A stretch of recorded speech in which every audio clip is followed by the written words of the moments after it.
Hey there, Paul here to introduce my fourth week of my quarantine quadruple features. And this week we are going to be exploring 4 films from the same filmmaker. Now, by the fourth week of quarantine, I started to kind of settle into my daily routine. Things were normalizing as much as they could, considering how crazy the outside world was. But I fully started to realize that the apocalypse that has ultimately come for us was not the apocalypse that I was expecting. So I kind of wanted to go visit a different type of apocalyptic scenario. So today we are going to be exploring the crazy apocalyptic world of George Miller in his Mad Max films. Movie number 1, obviously, is Mad Max.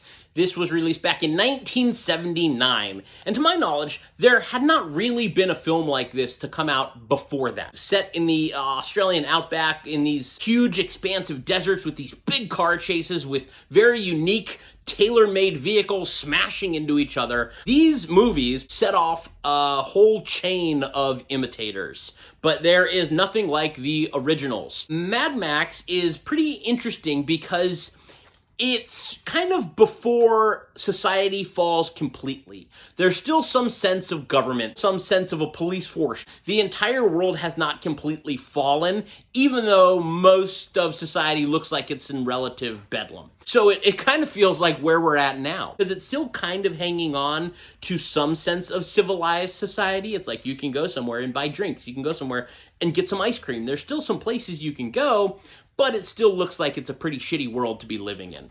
Now, Mad Max is a bit different than the rest of the films in the series. This one is more of a revenge story. Mel Gibson plays a police officer who has a tragedy befall him and his family, and then he's seeking revenge on the gang responsible for said tragedy. Most of the other films in the series are more car chase movies, like we're going from point A to point B, and there's a big car chase along the way that takes a really long time. There are certainly car chases in this movie, but it's driven more by that revenge plot that none of the other films have. Something that George Miller does really well with Mad Max is introduce his character. There is sort of a lost art of character introductions in movies. In the 70s and 80s, you would see really kind of grand introductions for characters, or at least unique, or they build up a little bit of tension or mystery about this person before you see them. Now, Mel Gibson wasn't a star at the time, but the way the movie introduces him, by showing his glove on a steering wheel, by showing a part of his body, it really draws out introducing him, adding a mythic quality to this character that the world didn't even yet know about, and to an actor that the world didn't yet know about. This is essentially like a star-making role, just the way that it's filmed. He could have been a terrible actor. He's not, he's good. But he could have been a terrible actor, and this still would have made him look like movie star material. You don't really see as great of character introductions in movies today. It's kind of just like, oh yeah, here's our main character. He's walking down the street. That's how you meet him.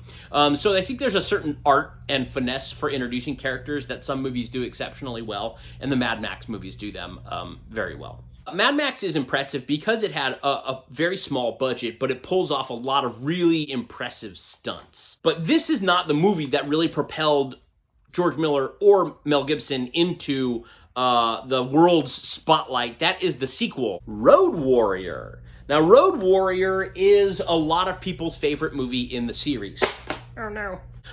In Australia, this is actually called Mad Max 2, which it is. But in America, they had to release it as a different title. So they called it The Road Warrior because Mad Max was successful in the United States, but it wasn't a huge kind of earth-shattering event. So a lot of people didn't know what Mad Max was. So they were afraid to release a movie called Mad Max 2 in America. So you can kind of think of Road Warrior and Mad Max almost like Evil Dead and Evil Dead 2. You don't necessarily need to have seen Evil Dead in order to be able to jump into this movie. They're going to hint around enough of the things you need to know, but they're going to give you a whole different experience. It's a lot bigger than its predecessor. So this is the same way. It was a sequel, but you did not need to experience part 1 to be able to dive into part 2. The Road Warrior was a hit in America, and this is the movie that launched Mel Gibson into superstardom. He was unstoppable after this movie. Well, he was stoppable to a certain point, but that was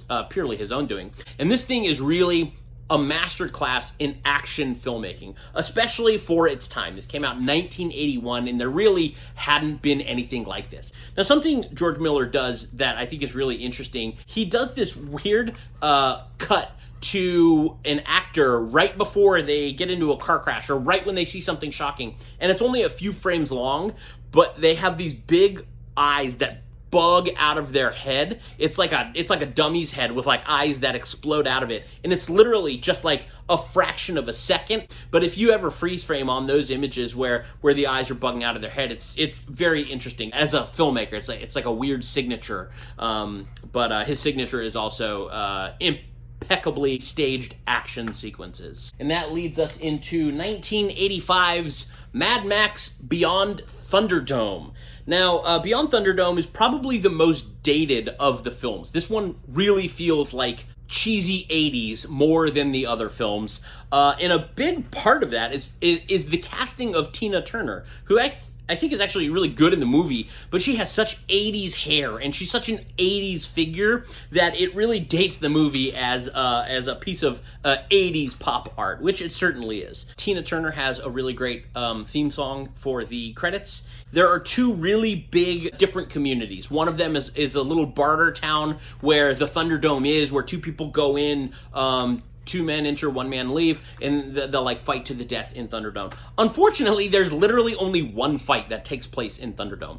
There's another world as well, kind of like a treehouse land where all of these kids live, and Mel Gibson spends some time in that land before it ultimately climaxes in a great big car chase that we're waiting for the entire film. But they really deprive you of that car chase action for most of the movie until the final act. So this one is my least favorite for that reason, because you can do a lot of really cool world building, but we kind of want to see a little bit more happen in those worlds. Like, I want more of Thunderdome. I didn't necessarily want more of the little treehouse village with all the kids. All the kids in the movie are my least favorite part of this film.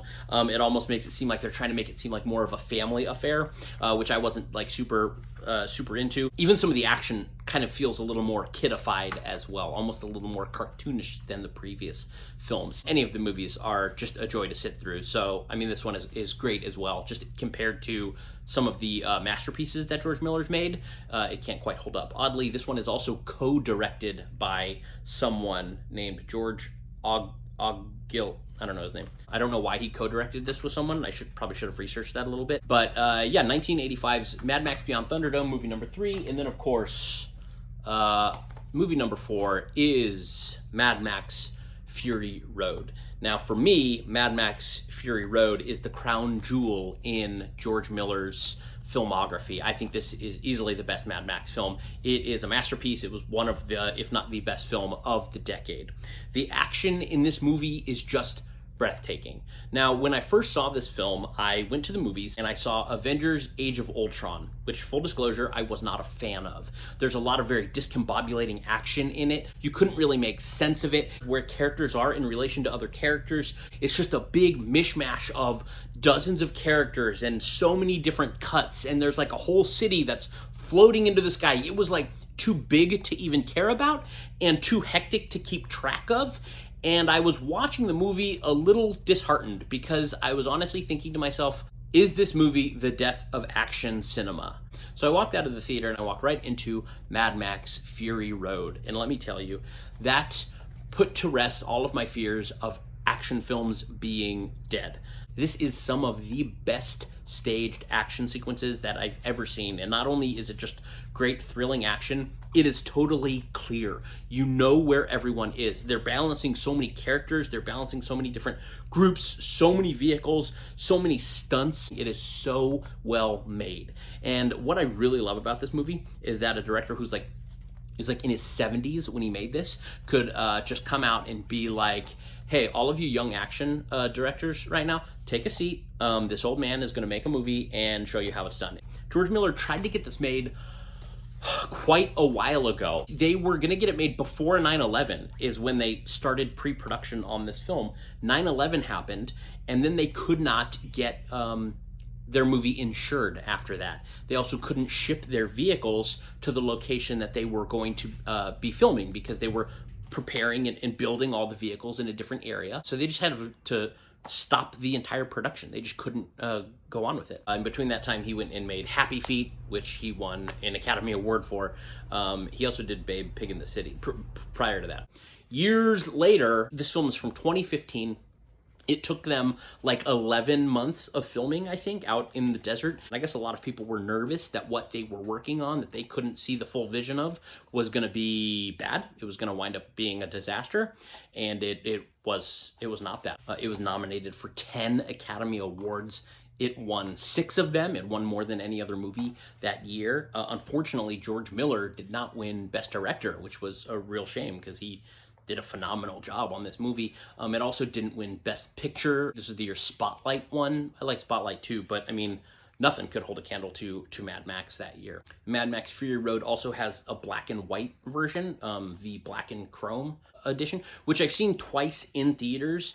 And honestly, I strongly prefer the normal color version that they released in theaters. Now, originally, George Miller wanted to make the movie in black and white, but the studio was like, listen, you're just super old guys making this really dangerous, crazy action movie. We're taking so many chances on this right now. It's really expensive. We're not releasing it in black and white. So George Miller went in the opposite direction, and he oversaturated everything to make it super colorful, and to give it a very unique apocalyptic vision. You don't see that type of look in apocalypse movies. Usually they're desaturated almost to the point of being black and white, but this one went in the total opposite direction, and I think it's part of the reason why I do love the movie so much is visually. I think it's just spectacular. The other thing you have to talk about when you talk about Mad Max Fury Road is the incredible stunt work. The amount of stunts they had with people doing these superhuman feats, the explosions, the car crashes, all of it they had that they did practically was very impressive. Movies don't get made like this anymore. So the fact that they did as much as they could practically without just relying on digital effects. Of course, they use digital effects to augment some of the stunts, but all of the stunts you see in the movie are stunts that they're actually doing. This is a movie that, for all intents and purposes, should not exist today. The way that this got made in 2015 is unbelievable, and it's a testament to the stunt community that worked on the film. Great performances. Tom Hardy fills in the shoes of Mad Max, or of Mel Gibson. Charlize Theron is really the star of the movie. It's not really a Mad Max film. It's definitely like a Furiosa film. And I really think Mad Max Fury Road is how you make a feminist film, which might sound weird, but George Miller wanted it to have a lot of like feminist undertones. There's a lot of really great messages in this film. It's about class warfare and reproductive rights. It's a very political movie. And the way that George Miller did that is he wrote his script, but not being a woman, he thought, okay, I should pass this along to someone. So he gave it to Eve Ensler, very successful actress and playwright, wrote the vagina monologues to kind of help him flesh out some of the female characters, to get the dialogue a little more accurate to what a woman might say in these types of scenarios. And I think this movie is just a wonderful template for how to get your messages across in a bigger movie, in like an action piece or something like that. You do see some movies and TV shows out now that aren't necessarily exploiting the Me Too movement, but they are definitely taking messages that we all agree with. They're taking these concepts that we're not going to argue with, and then just really hammering those messages home, really being overt about it. No subtlety at all, and they're just made to enrage and make you go, yeah, right? So it's like they piss you off, and then you feel really good when the bad guy gets what's coming to them because they're tackling the patriarchy. That's fine. Like, that stuff is I think totally fine for like mass media consumption.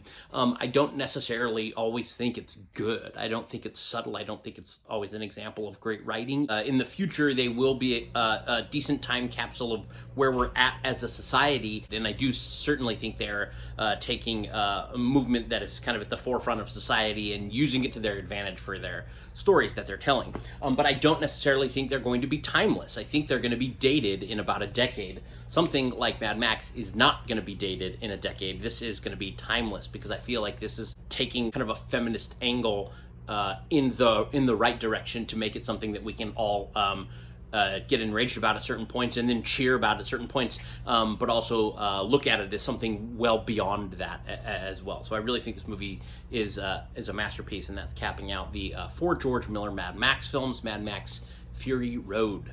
See it in 3D if you can.